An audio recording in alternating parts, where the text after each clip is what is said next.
Hello, and welcome to Physics 1610 again.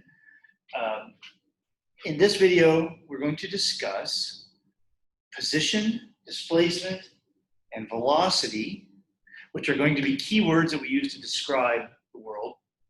And we'll have some other quantities in there as well as we go along. So in front of me here, you might notice I'm bending over. And the reason I'm bending over is trying to keep this cart in the frame.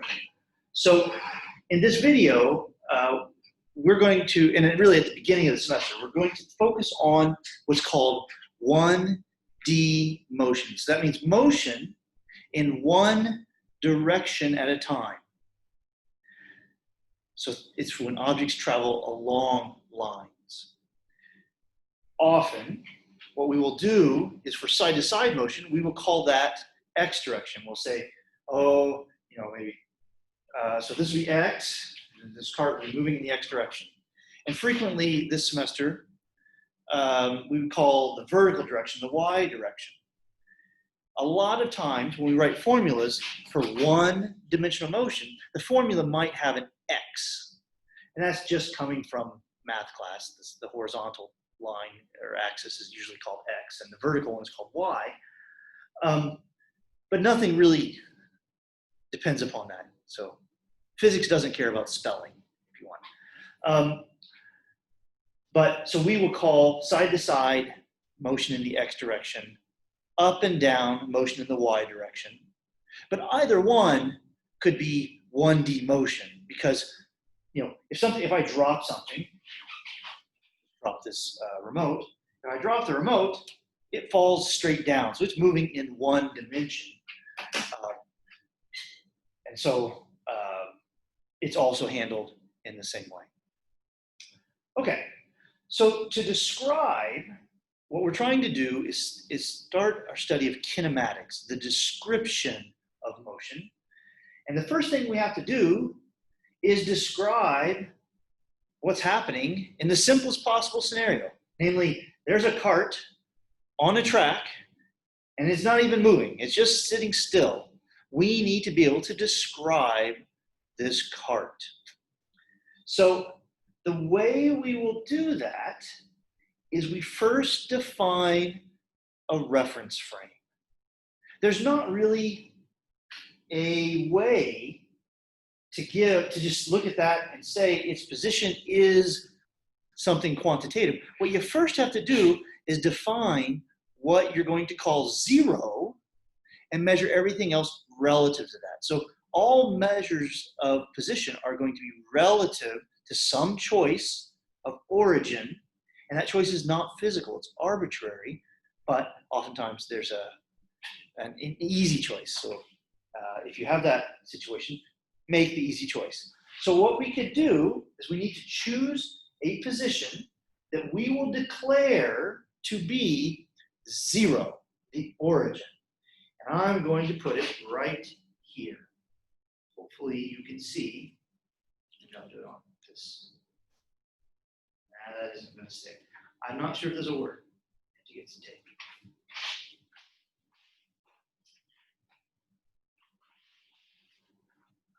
Try this again. So this is going to be zero. This is my origin. So hopefully you can see that. If I get step back and it refocuses, this is the origin right here. Conventionally, in this class, I will say that motion to the right, I will associate that with positive, and motion to the left, I will associate that with negative directions. So just like last time, we talked about how to make measurements, you had to have a procedure, and you had a standard of units and things like that. So you would start at what your chosen 0 point, and then we would extend over 1 meter to the right. So I have here a +1 meter mark, and Oh, it's about here. Okay, that's 1 meter. In the positive direction, I'm going to say, because it's to the right. And similarly, I could have a step to the left, and I'm going to say that that corresponds to -1 meter. Okay, so 0 is at the origin, positive is to the right, negative is to the left. And I will be consistent with that throughout the semester. Okay, so here I have negative. Very good. So I can describe the position of a card. Yay. All right, it's kind of overkill, but it's good to be careful and really precisely say what we mean when we use words. So the meaning of something has a certain position and you give a quantitative amount, so many feet or so many yards or so many meters, what that means is you really have defined something to be 0 and you're measuring relative to that. Okay, it's like here the card is position 0, here might be a half, here might be +1, this might be -1/2, and this might be -1. And that's how we would do that. In an equation form, when we talk about x side to side, I'll use the letter x usually. And when we talk about things that are going up and down, I will tend to use the letter y. It doesn't really matter, it's just that sort of a visual cue that we mean up and down versus side to side, just to help us be consistent.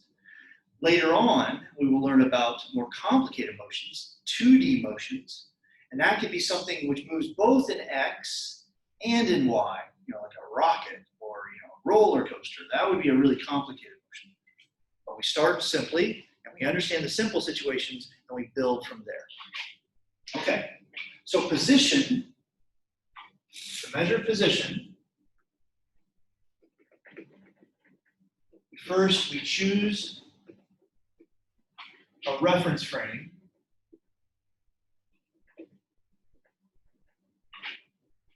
Use a reference frame, and then use our length measurement protocol.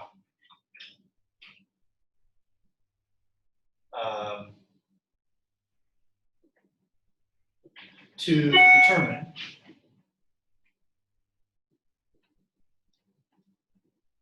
a value. So you could say, for example, x equals 0.5 meters. And that would mean I use my protocol, I say, oh, 0.5 meters, that's half a meter stick over. There you go. X equals 0.5 meters. Very good. Hopefully that's clear. Now, as you've seen, we won't just be interested in situations where something stands still, that's too easy. We will be interested in situations where objects move, they change positions. So you can imagine at some initial time, a card was here at the origin, and then later on, it was at position x equals half a meter. The name we give for changes in position is displacement. Okay? So the change in position over some time interval is a displacement.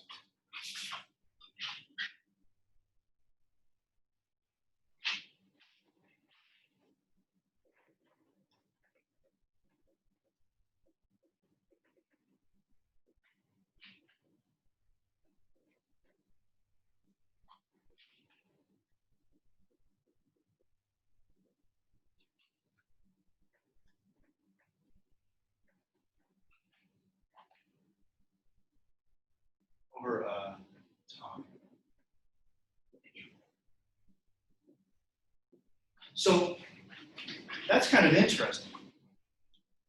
In that situation, I started at 0 and I finished at a half. Now, if you remember, maybe chemistry or some other previous class, change means final minus initial. So, and the way you represent the symbol for change is a delta. So the displacement for the motion I just caused would be delta x, change in x.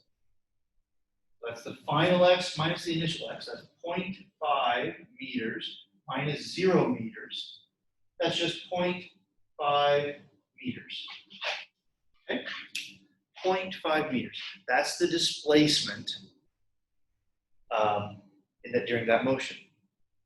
Now, it's a curious fact, though, that that's not the only way to get a displacement of 0.5.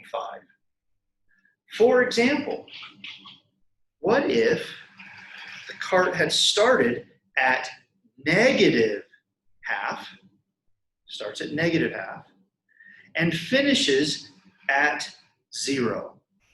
So it'd start at negative half, finish at 0. Let's calculate the displacement, see what happens. So this is the first time. All right, first. Now we'll do it for the second. Okay. Delta x, well, that's the final minus the initial. So the final was 0 meters, and the initial was negative a half. So I do minus a negative a half. Careful with the minus signs. Negative minus 0.5 meters. 0 minus negative 0.5. That equals positive 0.5 meters. So that's kind of interesting. The change, you can have many different scenarios with the same displacement, because the displacement is about the difference, and there are many ways you can add half a meter. Basically, you can start anywhere and always add half. So, and each one of those would be a different motion. Okay, so displacement is a change in position, and we would think of it as over a time interval typically. Okay, and change means final minus initial. Let's look at something else. What about negative displacements? So you could have had a situation where the cart starts at 0 and finishes at negative half, and the displacement would be final minus initial. So it'd be negative half minus 0. Well, that's a negative displacement. Easy, right? You start at 0, you went to the left. It's a negative displacement. What if we started at all the way over here at plus 1, and then we moved to plus half? Both the initial and final positions are positive, but the displacement, which is the final minus the initial, the change in position, would also be a negative half. So that would be a negative displacement. So starting at 1, finishing at half, it's a reduction of your position. So it's a negative change. So your displacement can be positive or negative, even though your position can still have any sign. So you can have a positive displacement, even though positions are negative. You could have a negative displacement, even though positions are positive. They're just separate minus signs. And it all has to do with where you started the motion. That's what it's really about. Okay? Displacements, unit-wise, because it's a change in position, I should have said that, has units of meters, just like position. But the minus signs are, it's all about relative positions or changes in position. All right. Very good.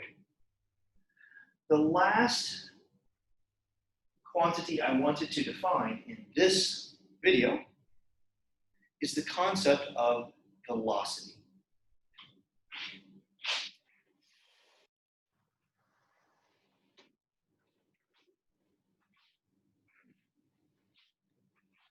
Talked about, and I've shown you, carts moving around as a function of time.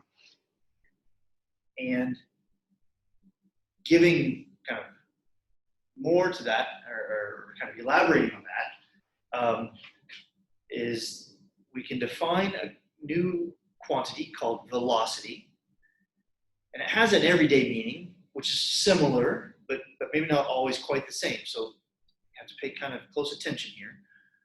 Velocity is the rate of change of displacement with respect to time.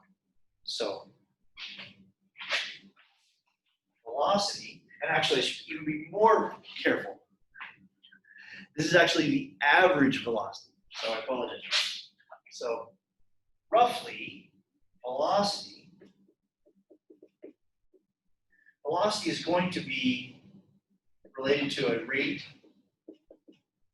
of change of position or displacement, either one. Say it either way. And I'm going to come back to this in a couple videos, so to unpack the full thing. But the starting point is to understand the concept of average velocity. And the average velocity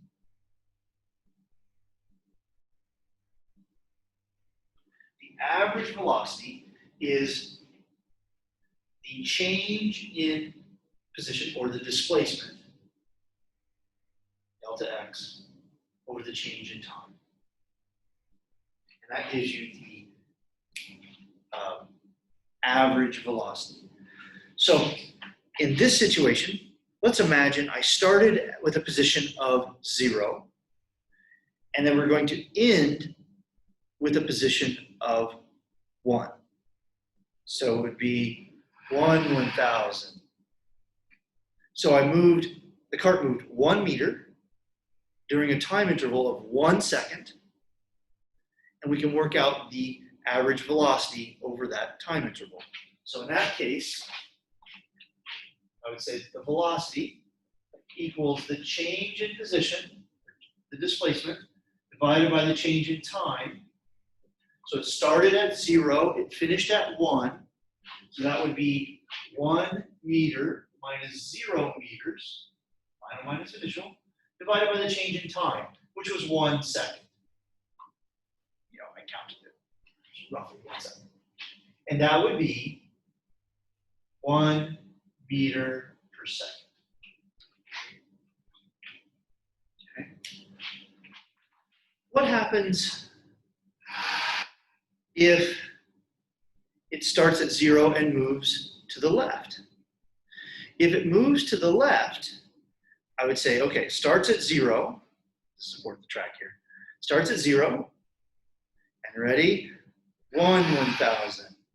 Okay, so it starts here and finishes over here over the course of 1 second. In this situation, let's go through the process again. The average velocity, and I really should be careful, I'll write average. The average velocity is change in x over change in time. So that would be, see, final position was -1, initial position was was 0, and the time interval was also 1 second. So I had final minus initial, minus 1 meter, minus 0 meters, divided by 1 second, equals -1 meter per second. So, for the first situation, when it was going to the right from 0, we had a positive velocity. The second situation, when it was moving to the left, starting at 0, we had a negative velocity. I should have said something even before. Positions have obvious units, length. Displacements have obvious units, length. Velocities have units of length over time. Meters per second, or could be miles per hour, or feet per second. But we will use meters per second, almost always. All right, so coming back to our example here, when we started at 0 and went right, we had positive velocity. When we started at 0 and went left, we had negative velocity. What happens if we start at +1 and move towards 0? Let's think about that. We start at +1, and over the course of a second, move towards the origin. Let's see what we get for the velocity. So we start here, and then we say, all right, 1/1000. So the initial position was +1, the final position was 0, and the time interval was 1 second. Let's try that.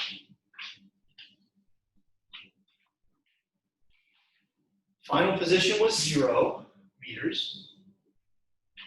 the initial position was 1 meter, final minus initial,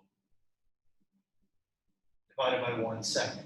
And I get -1 meters per second. -1 meter per second. So even though, it's moving around and the position is positive, but the velocity is negative. So negative velocity in this one-dimensional case means where the object is going is to the left. It doesn't matter if it starts to the left or right. It's not about that. It's not about where it starts. It's about where it's going. So if the change in position or if the displacement is positive, then the velocity will be positive. If the change in position or the displacement is negative, the velocity will be negative. Velocities are about where things are going, not so much where they start out. Okay, that's an important thing to know. All right, great.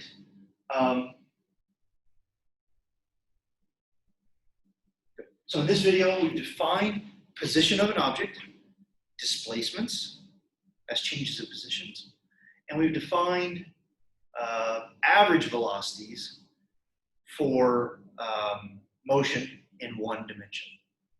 All right, I'll see you next time.